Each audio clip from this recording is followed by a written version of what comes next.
ना काहू का गुरु, ना काहू का चेला, साफ सुथरी बातों की यही है सही बेला। दोस्तों जय हिंद। सशक्त आवाज में आप सभी का स्वागत है। मैं हूं सुनील ढांडा।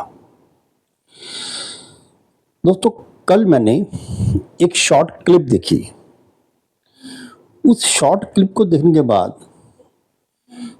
मेरा मन जो था बहुत ही उदास रहा। यानी मैं देख रहा हूं कि हमारे समाज में अब कितनी गिरावट आती जा रही है। कल जो क्लिप थी वो उसमें प्रधानमंत्री मोदी की तरफ इशारा किया गया था।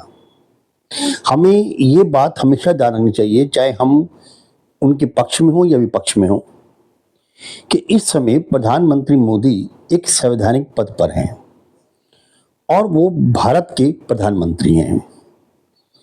हमें कम से कम उनके बारे में बोलते वक्त कुछ शब्दों को जो हम चयन करते हैं वो अच्छे होने चाहिए, क्योंकि ये उनकी गरिमा के अनुरूप भी होना चाहिए और दूसरा ये है कि बाहर जब मैसेज आता है तो गलत नहीं होना चाहिए, क्योंकि ये यूट्यूब है, सब लोग देखते हैं। और खासतौर पर ऐसे जब वो किसी भी अध्यापक के पढ़ाने से जुड़ा हो तो उसका महत्व और बढ़ जाता है कि हम किस तरह के शब्दों का चयन कर रहे हैं। कल जो मैंने वो वीडियो देखी उसमें प्रधानमंत्री मोदी जी है सदन में किसी बात पर बहस कर रहे थे, बोल रहे थे, तो उन्होंने कहा कि अगर हमारे देश के प्रथम प्रधानमंत्री वल्लभ भाई पटेल होते नेहरू की जगह तो देश का नक्शा कुछ और होता। यानी कि जो समस्या थी कश्मीर की वो भी ना होती। अब इसी पर जब बोल रहे थे पीछे से टैग लगा दिया था। आज के टाइम में बहुत लोग करते हैं, टैग लगाते हैं, हंसने का उसने, तो वहां टैग लगा उसके पीछे जिसमें बोल रहा है अरे कौन भौंक रहा है। कितनी गलत बात, ये मुझे बर्दाश्त नहीं हुई। उसके बाद जब आगे वीडियो बढ़े तो वहां एक सर पढ़ा रहे थे, बहुत नामी गिरामी सर हैं, सबको पता है वो, और वो 1950 और 51 की बात कर रहे थे कि 1951 में और 52 में हमारे देश का पहला आम चुनाव हुआ। कोई डाउट नहीं है कि 1951 में कोई 25 अक्टूबर को स्टार्ट हुआ था 51 में, और वो 21 फरवरी 1952 से चला था तक, तो इसलिए जो है वो उनको 1951-52 कहा जाता है। पहला आम चुनाव था, बिल्कुल करेक्ट है। और 1950 में सरदार वल्लभ भाई पटेल का निधन भी हो गया था, ये भी करेक्ट है। तो उन्होंने कहा कि क्या बोलता है बंदा, बोलते नहीं, क्या बोलता है ये कहता है कि पहला प्रधानमंत्री जो है वो वल्लभ भाई पटेल का होना चाहिए थी। अरे वो तो पहले 50 से मर गया। आप लैंग्वेज देखिए, आप किसी भी प्रदेश के हो सकते हो, कहीं भी हो, लैंग्वेज को बहुत ध्यान से और खासतौर पर अध्यापकों को बहुत ध्यान से उसको बोलना चाहिए। क्यों? क्योंकि हजारों सैकड़ों जो स्टूडेंट्स हैं वो आपको फॉलो करते हैं। अब रही बात इसके कंट्रोवर्सी की, तो मैं इस पर ध्यान दिलाता हूँ। मैं उन विद्यार्थियों को कहता हूँ अगर वो देख सकते हो ये देखें और इसको आगे बढ़ाएं। मैं 1940 से शुरू करता हूँ। मैं 1940 के अंदर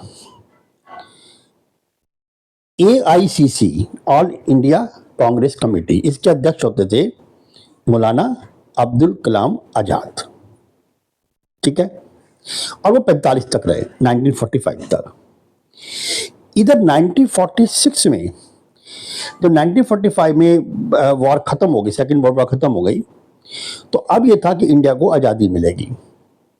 तो 1946 में ये जो ब्रिटिश थे उस वक्त वहाँ के तत्कालीन जो प्रधानमंत्री थे एटली, उन्होंने भारत में एक कैबिनेट मिशन भेजना था। किसके लिए? ताकि वहाँ हम इस सत्ता का ट्रांसफर किया जाए और यहाँ एक अंतिम सरकार बनाई जाए। तो गांधी जी ने मौलाना आजाद को उस अध्यक्ष पद के लिए, जो कांग्रेस के अध्यक्ष पद था, उसके चुनाव लड़ने से रोक दिया। पहला स्टेप। दूसरे स्टेप में क्या हुआ?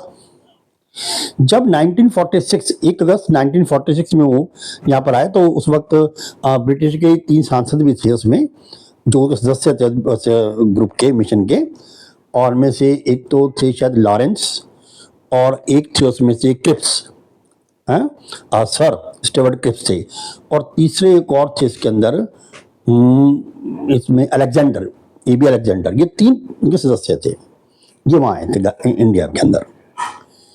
अब देखिए कि 2 सितंबर 1946 को अंतिम सरकार बनी, जिनके सर्वे सर्वा बनाया गया कि जवाहरलाल नेहरू जी को, करेक्ट।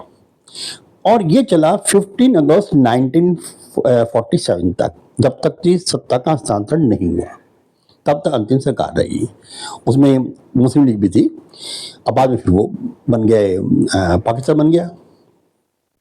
अभी क्वेश्चन यह है कि जब ये डिसाइड किया गया कि भाई हमारे यहाँ किसको चुना जाए जो बाद में प्रधानमंत्री बने, तो जिस तरह का देखिए कि हम वोट करते हैं, हम इलेक्शन वोट डाल जाते हैं, हम कभी प्रधानमंत्री को नहीं चूज करते, चाहे उसका नाम आप आजकल एक्सप्लोर कर देते हैं, लेकिन हम डायरेक्ट उसको चूज नहीं करते।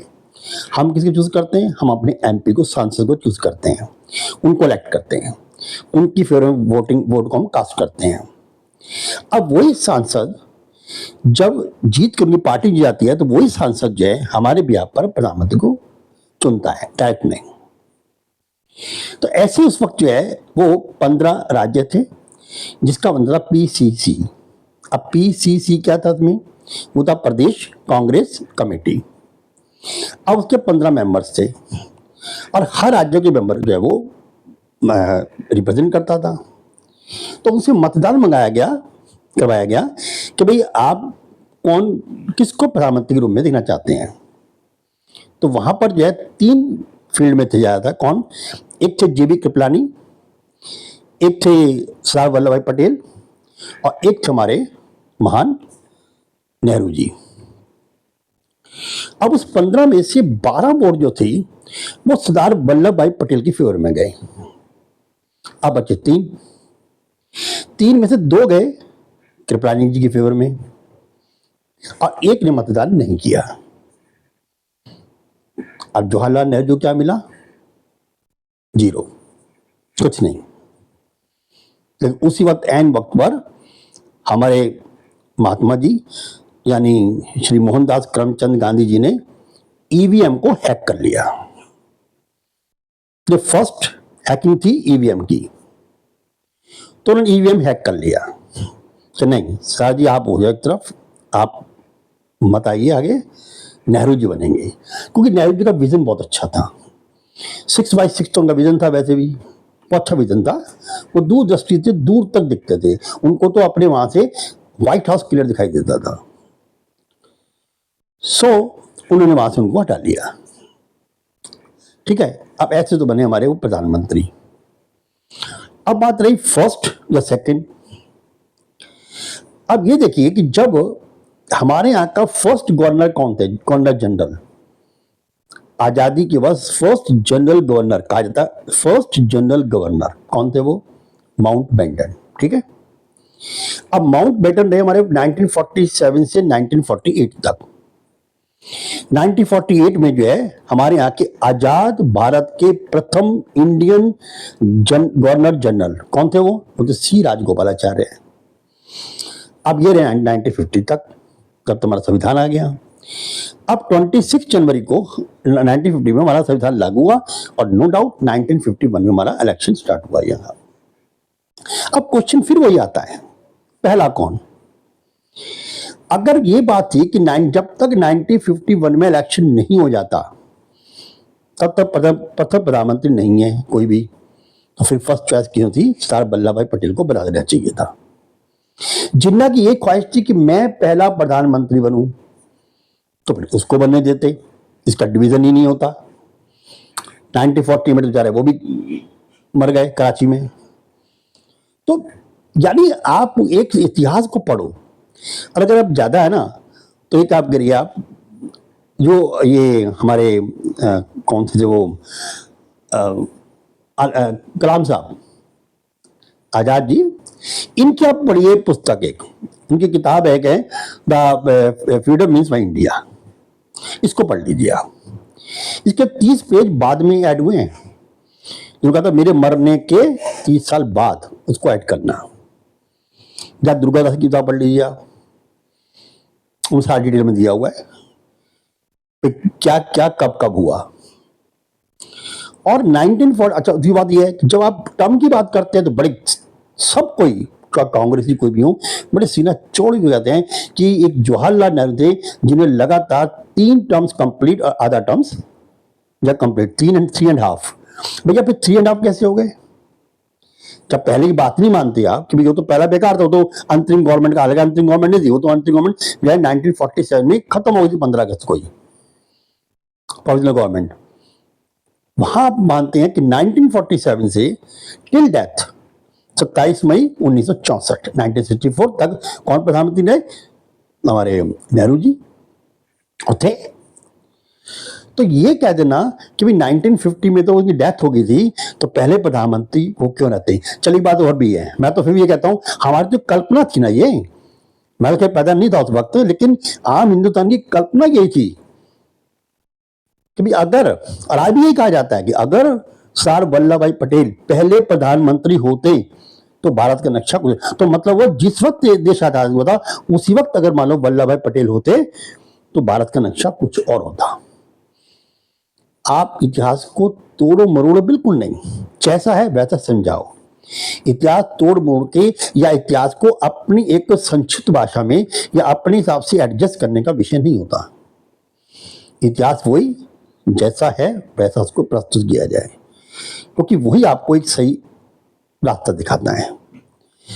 तो ऐसे अध्यापकों से भी मेरा करबद्ध ये प्रार्थना है कि जब ऐसे विषयों को पढ़ाया जाए तो जिससे उनके आगे का फ्यूचर भी अफेक्टेड होता हो तो उसको उसी ढंग से पढ़ाया जाए। हाँ, मैं फिर भी कहता हूँ अगर वो सर या उनके स्टूडेंट्स कोई इस वीडियो देख रहे हों या आगे बचाइए, अगर उनको कोई अभी भी डाउट है, अगर वो अभी भी मुझे गलत साबित करना चाहते हैं तो प्लीज़ मुझे वो कांटेक्ट करें, मुझे इन्फॉर्म करें। कहो तो मैं अपना नंबर दे देता हूँ 8800388428। इसके साथ ही जय हिंद, नमस्कार दोस्तों।